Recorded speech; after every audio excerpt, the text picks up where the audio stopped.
Hello and welcome to Portsmouth This Week. I'm your host, Conley Zani. This show is under the auspices of Rich Rayner, our Portsmouth Town Administrator.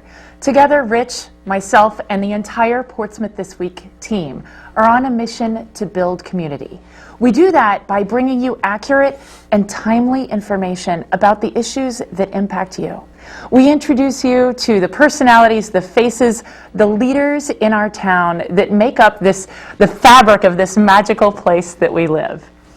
Today, we are talking about Portsmouth Parks and Recreation Open Space Master Plan. And my guests are Wendy Bulk, our Portsmouth Parks and Rec Director, as well as Craig Pereira from Horsley Witten, and he is the project manager of our master plan. Welcome to you both.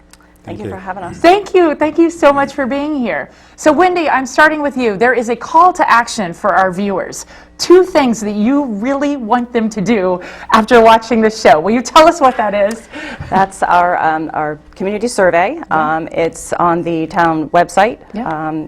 Take 5 minutes, take the survey. Yes, I took it this morning, by the way. Okay. So it was 5 minutes. I can vouch for that. Okay. All right, great. Yeah. And then we are going to move on to a series of public workshops that we want our residents to get involved with. Yeah. Basically, we want the citizens of Portsmouth to weigh in here. Absolutely. Right? Absolutely. On this very important topic of... We need to hear from them. Absolutely. Yes. What they want, what their priorities are, Yes. what their needs are. So Wendy, I know you took over Parks and Rec, or you came on the scene in 2017 and then became full-time in 2019. That's right. Right? And I know you inherited a bit of some craziness, but things have been really growing under your leadership. And will you just tell me a little bit about what you oversee, and let's start just with that, kind of your roles and responsibilities. Sure. Yeah. So I oversee Parks and Rec, and let's see, I manage the sports fields, Glen Park, the beaches, Sandy Point and McCory Point. Yeah. Camps, lots of specialty camps this year. Last year we had a very successful year, one of our best. We now have town-run sports. I run those. Staff for the recreation staff. Yeah, how big is your team? About 18 to 20. Oh, 18 to wow. 20 staff members. And yeah. most of them are part-time, right?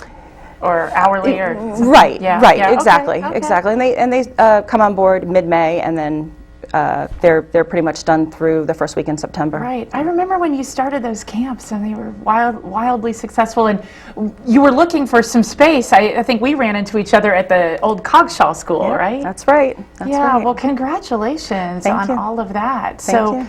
That's a lot. I almost don't know how we did it without a full-time director. So it's a lot, but it's manageable. Yeah. And it has its challenges, and we get through them. We just do. Yeah. You have to. you have to, right? Absolutely. And then you add COVID to it all, and that's exciting. Oh, that's good. I can't anymore with that. I know. Last year, like I said, it was our most successful year, and COVID really didn't bother us too much. So that is great. yeah, That is great. Things are yeah. moving along. Yeah, well, so you were doing a lot of, let's talk about the summer camps, right? Sure. So that's mostly, is that down by the Brown House, or where are those running? So we run, Glen Park is where we run the camps, but once a week each pod goes to the beach. And this year we're going to be working with Melville Campground. Hopefully once a week we'll be able to head there and take the kids to the trails, just something a little different.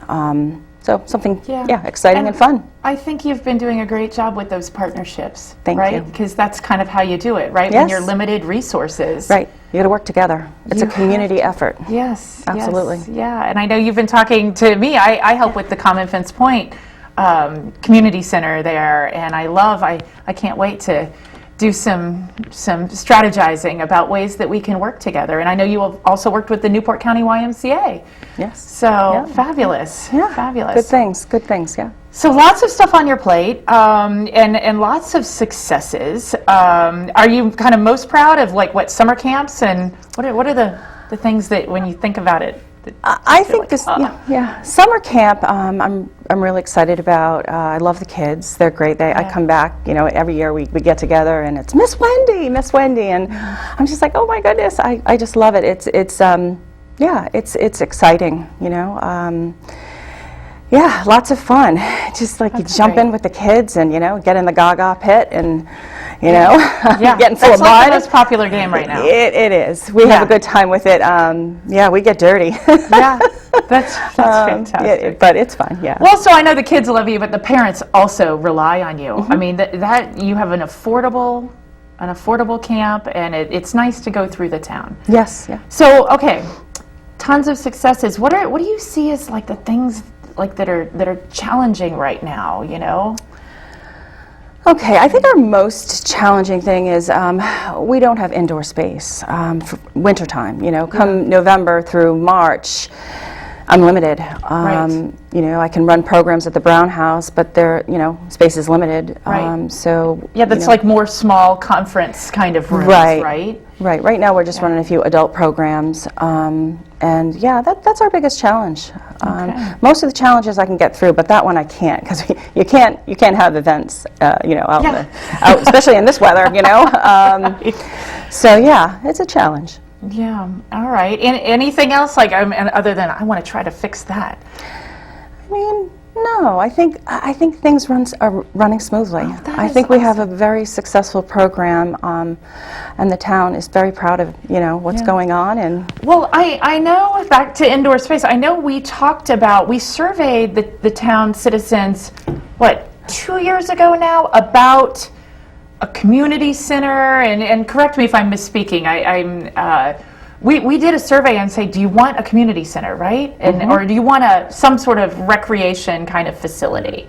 And I'm sure we're going to be, trying to address the results, the needs there, and that maybe brings us. We'll shift over here to Craig Pereira from Horsley Witten. Thank you for being the project manager of this master plan, right? And so Portsmouth has hired your team, you and your team, to help us gather the right data, think through all the logistics, the planning. You're like a master planner, is my understanding. Yes. Yeah. Is that how you describe yourself? Well, tell us, Craig, a little bit about what the process has been so far. Okay. Yeah. First we have a project website, and we have a number of different pages on that project website. First and foremost, the landing page gives a little bit of an overview of what we're going to be doing for this project. Yeah. And let's tell everybody, I know we've got the link on the screen, but it is Portsmouth RI. Yes. It's not to be confused with Portsmouth, New Hampshire. Correct. Portsmouth RI Parks and Recreation Masterplan.org. Yes. Everybody got that? Portsmouth RI Parks and Recreation Masterplan.org. So if you go there, you'll see everything we're about to talk about. So our landing page has the scope of work, and it just kind of briefly discusses all the different components that we're going to be doing. There's also a what's happening section on that landing page, so it's the first page that folks see when they come to the website, and that really lets them know what's happening right now. So take that survey. Exactly. Right now we have our community survey that's available online, so you can go to that right from that webpage. We also have our first public workshop coming up. We just sent out an e-blast yesterday to our distribution list, so all the stakeholders that Wendy provided from their Parks and Recreation app.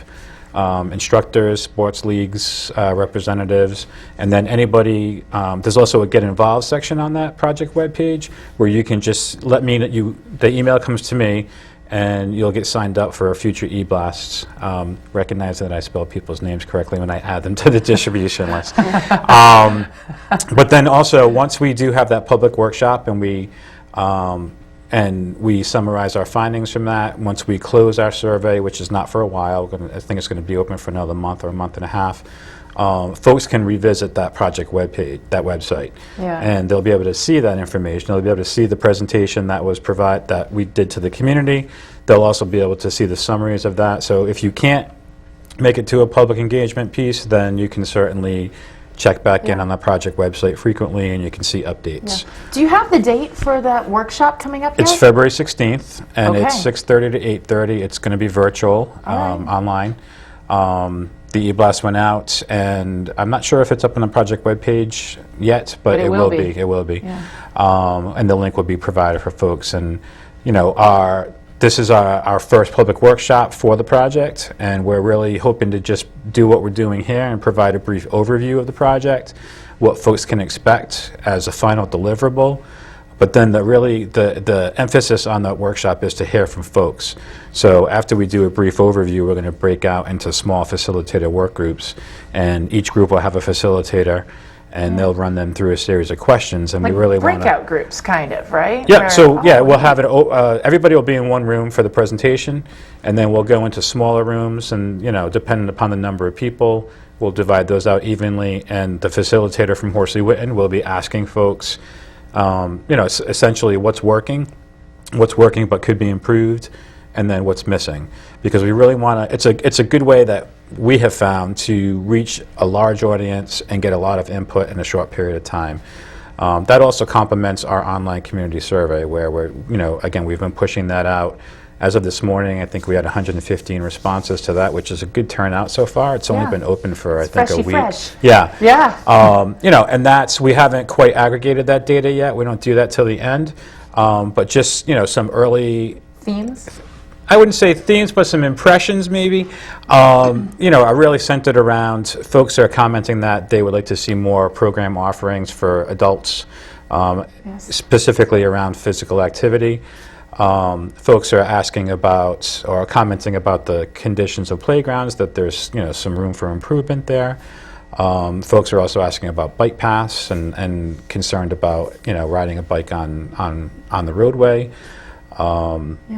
So yeah. I took the survey this morning, actually, good. To prep for this. So we have 116 then. And and I really did like it. It was really well designed, and you're talking about these themes and just to tell all our viewers, there was like a what do we need more of, and there was this list of all these activities, some of which I didn't even know what they were, but clearly there's some cool things out there to do. Everything from pickleball to BMX courses and bike trails and just general open space. It was really neat to weigh in on that and actually pause and just consider what I, as a citizen of Portsmouth, care about. Right. And I loved, it started with really, what do you care about? Do you care about preserving historic sites? Do you care about open space? Do you care about recreation facilities? So it's an opportunity for everybody to weigh in on these things, and we'll see where we land. And I love how they even got to kind of referencing that prior survey that we did about a recreation facility, like a community type center, and the tax implications for that. And are you cool with a $25 tax increase, a $50, a $75? And there was an opportunity to weigh in again. Right. And as we try to clarify all of that. Because I know you really want to just hear from people, and you don't want to hear on the back end, well, no one asked me, right? And so it sounds like we're trying to lay the groundwork to. Yeah, I mean, it's a range of different questions, because it's really all about trying to gauge the satisfaction of the community regarding Parks and Rec programs, facilities, the conditions that are there. Also, all of these things are really geared towards improving the quality of life for Portsmouth residents. So we want to make sure that we're asking the right questions, and it's also to the right audiences as well. So there's a little bit of something for everybody there. What our priorities should be moving forward. Not just looking at programs, but looking at the facilities, looking at scheduling. We have another athletic facility user survey that will be going out, specifically just to the sports leagues and the coaches and the administrators, to get their take on some of the same things that we're asking the general community, but also is it, what their findings are as far as how does it is it easy to reserve spaces? What are the conditions of the facilities? What are their potential gaps in services, or what their future needs might be? And it's really everything together in this data collection phase that we're in is really geared to be able to provide that roadmap for the community for future capital improvements. Yeah, yeah. Now, I know Horsley Witten does a lot of these kinds of plans, right, for a number of communities, and that's a niche. Are we looking at some neighboring communities and kind of comparing ourselves Sure. to them? Part of the data collection and analysis is looking at 2 other communities. So we've evaluated South Kingstown and Bristol as compared to Portsmouth. And we're looking at programs and program offerings, but typically we break that out by whether it's a youth, teen, adult, or senior services as well. And then we also look at the different offerings across the 4 seasons as well, because that significantly changes, as Wendy mentioned. Without a facility for indoor programming, it's difficult to run some of these programs that are indoors when you don't have that indoor space. Right. So that's one of the big differences is when you look at those 2 other communities, that they have that space. Sure. And so it sounds like that might be one of the big recommendations coming out. I guess it remains to be seen. I think it remains to be seen, but the town and the steering committee really wanted to make sure that we're asking that question again, engaging the sentiment of the community to move forward. So, and we're going to see once we do close that community survey that's available, and we aggregate that data, we'll be able to. We're asking targeted questions, and we're providing that level of satisfaction and where folks can kind of sign on to. But there's quite a few open-ended questions too. So we're seeing a lot of feedback in the open-ended questions that maybe our survey didn't ask that question, but folks have their personal reflections on Parks and Recreation in general. Sure. So you said we've got 100 plus that have taken it. What's your hope? How many do we really need to feel like we've got statistically significant input? I mean, a target would be great of 500. Yeah. It's early, and I think it's only been open for a week and a half, so we can continue to push that out. And I think at the public workshop we'll be pushing that out as well. Right. We've been doing press releases and pushing that out that way as well. So 115 right now is a great number. Hopefully that will continue to grow. Yeah, of course, I'm sure it will. Yeah. Especially after people see this awesome show, right? Yeah, well, when we share this on social media, we'll make sure we put those links. Great. Also to the survey and everything. So, well, this is kind of a question to both of you. Any kind of concerns about the process, or like what's weighing on your mind as you work through this? What's kind of first and foremost? I think a big part of the implementation plan, as that'll be one of the final sections in the master plan, as the primary deliverable to the town. Funding is always an issue, and whether it's funding for more programs, funding for more staff to implement those programs, funding for indoor space. It's always the bottom line is funding, and the more that the town can proactively plan for these future expenses, these capital expenses, if by providing this roadmap for the town, it'll enable them to better plan and prepare for that, and almost kind of in a prioritized fashion as well. Right, absolutely. So, yeah, I mean, it's like if these surveys, if there's an overwhelming, like, we need a new community center or, something that might be extraordinarily expensive, like, then what do we do? But you're just saying, let's get it on the books. Let's start planning for it. Right. It seems like it was the town council that basically said we need to create a master plan, right? And is this a piece of the overarching, I know we're in a process of developing a comprehensive plan for Portsmouth. So do you consider this a subset of that?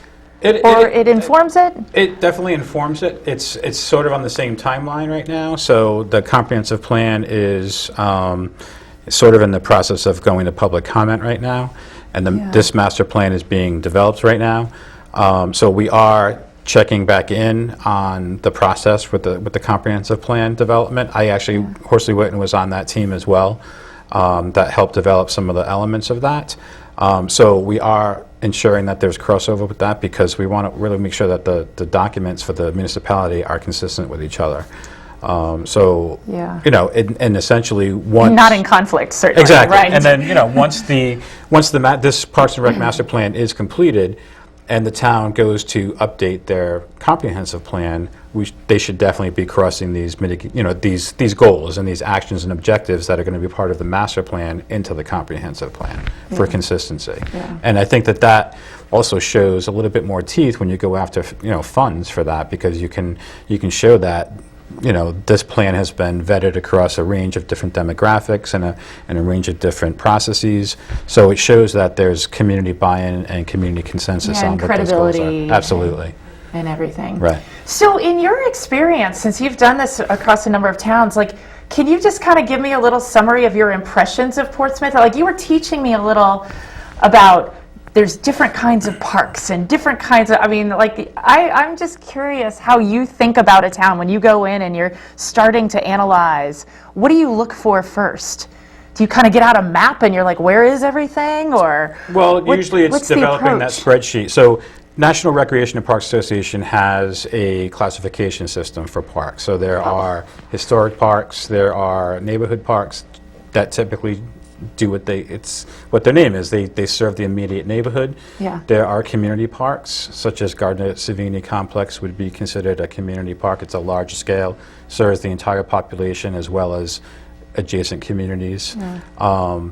And you know, there's shoreline access, saltwater, freshwater, specific special projects like the new dog park would be considered like a special type of park, a dedicated use park.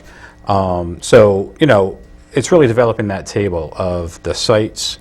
We've actually gone through and we're in the process of summarizing. We went and did site assessments for each of those different types of parks, looking at the not only what types of facilities are provided there, whether it's a baseball field or a softball field or track or whatever it might be, but also looking at the conditions of those facilities, the conditions of the turf, what those amenities are as far as, you know, does it have a backstop, does it have bleachers for the for fans or families, is there a dugout, what the, you know, everything from the beginning to the end. We look at the access from the immediately neighborhood, so can people get there on foot or do they have to drive to that facility? We're also looking at ADA accessibility. Are there, you know, does the facility provide handicap parking? Are there paved paths so that folks of all different types can access these sites? And we're looking at, you know, whether or not there might be an easement or a drainage easement and so lots of wetlands. details. Yes. Lots of, like, as you talk, I'm like, whoa, thank goodness we have you looking at this. This is what you're bringing to the table here. Well, so looking at this so far, what do you consider Portsmouth's strengths? Like, I'm imagining that Gardner 70 Field Complex is one of the jewels. Yes. Right? Yes. What else do you see that you're just like, that's cool? I think it's interesting. There's a number of historic parks as well, and the conditions of the historic parks are, for the most part, they're in good shape. What's an example of a historic park in Portsmouth? Patriots Park would be historic park. I think Heritage Park. Okay. There's the former schoolhouse. Yes. It has like an interpretive, you know, some of the technology that's been implemented into these parks as well is really interesting, you know. Just the draw that I think that the Gardner complex receives is pretty amazing, and the conditions of the fields are, I think that they're in great condition. Yeah, that's good to hear. Yeah. That's really good to hear your perspective coming in, right? And we're going to give you credit, Wendy, for that. The feasibility of I do my best. having multi-use, like multi-purpose, and that's how families recreate today. It's not just a mom and a mom and dad or children. It's sometimes grandparents they go to watch the games, and you want to make sure that there's a variety of different types of activities that families can do, because they're most likely not just going for an hour, they're going to be going for an afternoon. So maybe it's in between games, if there's a path that they can use, thinking about the different types of users, if there are moms with baby carriages, you're going to want to make sure that there's places for them to be able to move on a, that's safely available. So I think they have a wide range of different types of parks and open spaces. That's very cool. So then what do you see as the big gaps? Are you kind of aligned with Wendy of like, we're a little lacking on some indoor rec and... Indoor space is too? definitely a commodity that would be great to be able to offer. They have a great trail network system as well. Yes. And it's really just, part of that survey and part of these public workshops too is to really drill down to the details about what types of amenities are lacking that would improve your quality of life or your user experience at that site. So, looking at whether it's shelter from weather, it could be, parking conditions, or it could be paved pathways, again, for universal access, for ADA accessibility. It might be drinking fountains so folks can refresh themselves. It's just a different number of things, and really asking people how they utilize these sites and what could be done to make that experience more enjoyable. Right, absolutely. Well, that kind of gets us back to our big call to action. We really, really need people to go online and do this survey. Wendy, let me kind of just turn it back over to you and let you put out that plea and kind of help us wrap up just with kind of your passion for Parks and Rec and what you want to see happen here. Sure, yeah. We're not going to have a master plan if we don't have the community input. It's not going to be finalized. We need our residents to take the survey, go online, take the survey, and then get involved with a series of workshops. We need your input, priorities, what you want to see happen for the future. Without the community, it's not going to happen. That's right.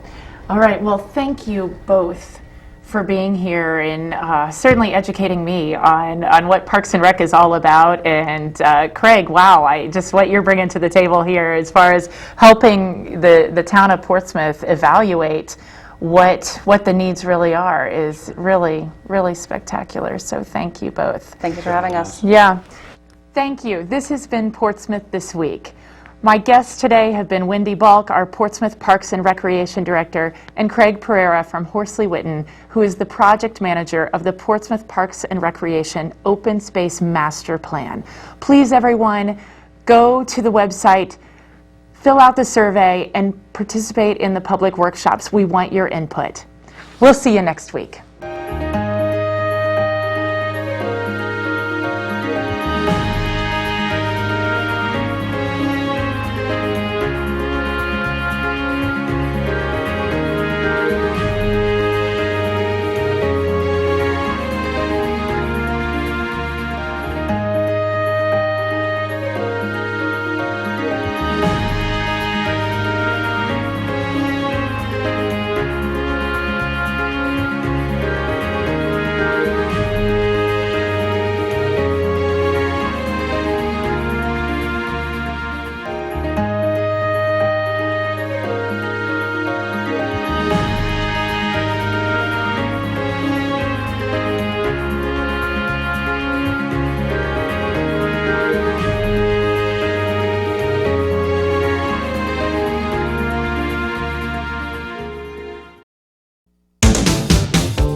Hi, my name is Conley Zani, and I'd love to tell you about the CFP Arts, Wellness, and Community Center.